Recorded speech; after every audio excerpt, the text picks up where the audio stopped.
Okay, so disclosure day. What was that like for you, Dave? Nerve-wracking. We had about a 1.5 hour drive to the place, and we were going together in the car, and I said, "Are you happy to go in one car?" And she went, "Yep." I looked up how to get home by public transport, and I made sure my phone was charged, because I read it to be. This was not what I was guided to. It was in the book. Danice and Jan's book. Danice and Jan's book. You need to plan for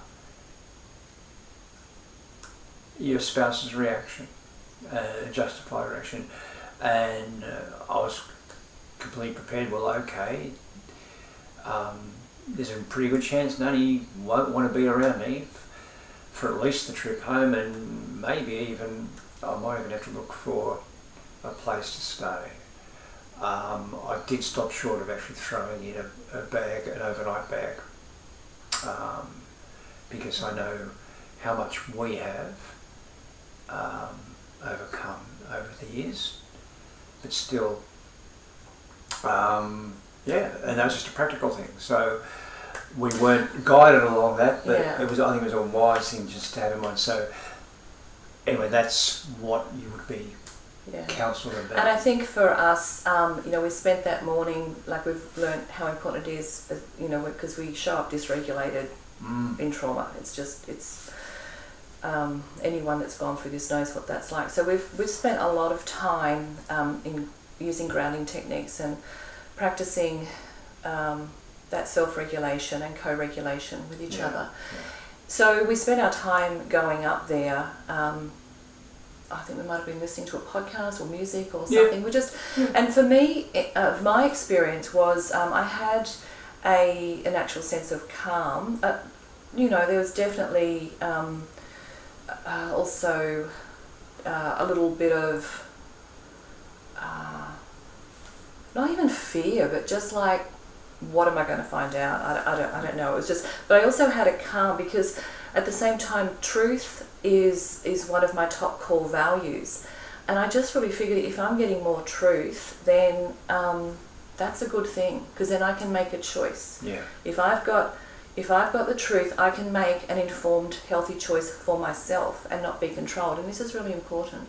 Yeah, and I think I'm glad you said that, because that part of that journey for me, as well as the self-discovery, was also giving up control. And I quietly resolved that, Nanny deserves the truth. I can't control, and if Nanny decides that's too much, then that's okay. Of course, it'll break my heart, and not quite literally, but it'd be incredibly painful. It's not what but I need to be prepared that Nanny deserves to be able to exercise the right choice, knowing everything that she needs to know. You need to be able to accept whatever the outcome is. Of course, yeah. And I think I was prepared for that.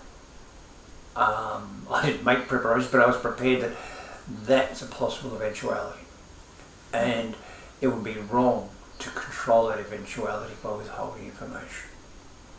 So there was a certain peace in that for me as well, and again, I think that shifted something inside me permanently. So then we got up to the therapist's office, walked inside. She made us feel comfortable.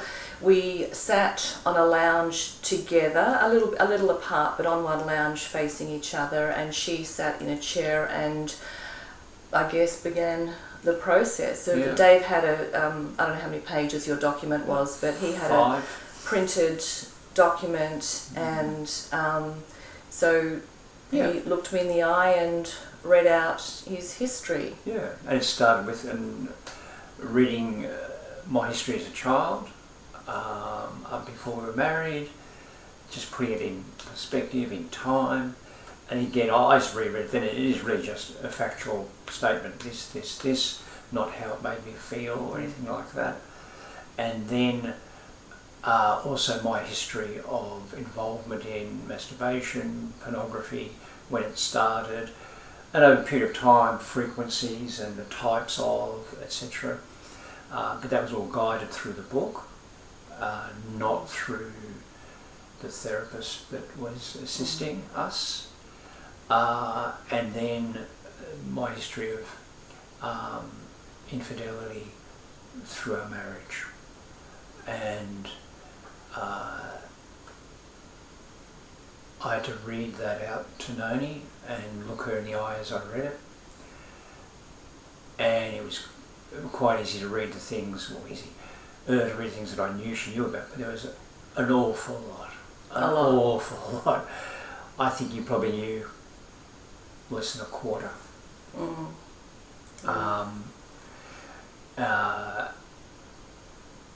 And I, from my perspective, actually before the process, I thought, Noni knows most.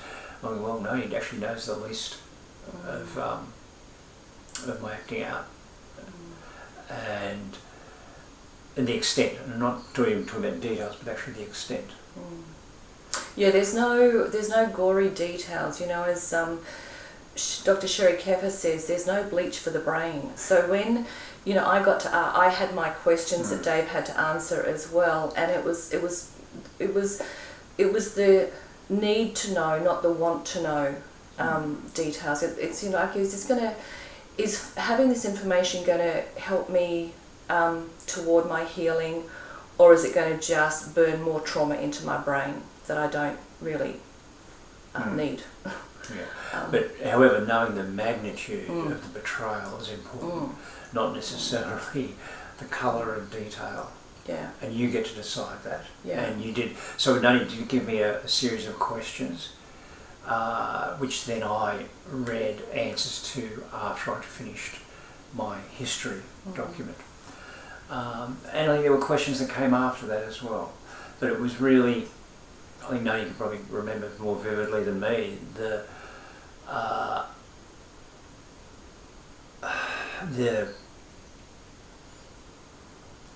vulnerable, I don't know how difficult it was to look her in the eye and tell her things that she had no idea of, absolutely no idea of. And they're all significant. Yeah. Everything's significant, really. Yeah. So we did that. It probably took us about hour and a half. And can I just add to that? In that, there was stuff there that I'm just like, what the who was this guy? And then there was also other information I got that it was extremely validating. I don't know if you've read our book or not, but there was a period of time before we got married where I questioned Dave about his whereabouts, and I said something about, I knew all with, I don't know, there was something, I questioned his whereabouts, and he said to me, oh, you've got a nasty, suspicious mind. Well, turns out I didn't have a nasty, suspicious mind. I had a gut instinct that was 100% bang on. So there was a lot of validation in, there was also, again in our book, there was one of the women that, this is one of the most recent ones, from pre-2018, 2017. But, she kind of cropped up. Dave was seeing her while we were separated. And I read a text message from her, and this is when we were kind of, once we'd reconciled, and she asked, she said, I don't want to speak to your wife because I don't wish to lie to her. And I'm like, Dave, what is she talking about? If she's a friend and work colleague, and Dave was like, oh, I've got no idea. Well, turns out there was a bit more information around that. Was when Dave disclosed the truth to me. And I went, well, I know exactly what she was talking about. This is this compartment, this part over here that you didn't think was important. That's exactly what she's talking about. Yeah. So there was a lot of validation for me as well. Yeah. And as much as it was, excruciating to hear parts, there was also a sense of just backing myself again Yeah. as well, and also a sense of compassion towards Dave for letting me actually really see more of him. I didn't like him at the time. Like we left there, like we had, there was significant information that came out that I deserved and had the right to know, and maybe I would have made different choices. Well, probably would have made a lot of different choices had I had all the information a long time ago. But we left there, and I remember driving home, and so we kind of were there for about an hour and a half. Yeah, and that was, it's just a detail, like, Noni doesn't get the disclosure document. No. It just gets read to her. Yeah. And that was it. That's it. Good, off you go. You've done great. You'll be right. Which is not the right way. Which is not the right way to do it. Apparently, we found out. In 2 days' time. Yeah. But I remember as we were driving home, and I mean, you can share how you were feeling, but I remember just being silent in the car because I literally did go into that shock phase again. I went numb. I just had this. I was literally numb, and I just remember looking at Dave and saying, I don't think I spoke on the way home. I just said, don't confuse my silence with I'm okay. Yeah. Because I'm not. I'm not. You will get my grief, my anger, my rage. Yeah. You will get this, but right now, I'm just numb. Yeah. And I think that's a safety. That's like a survival safety mechanism. As now, it's like just going. I just need to just. Yeah. And I think you repeated that a few times in the coming weeks because you exhibited an enormous amount of control and then let it out when it felt right. The drive home, it was quiet.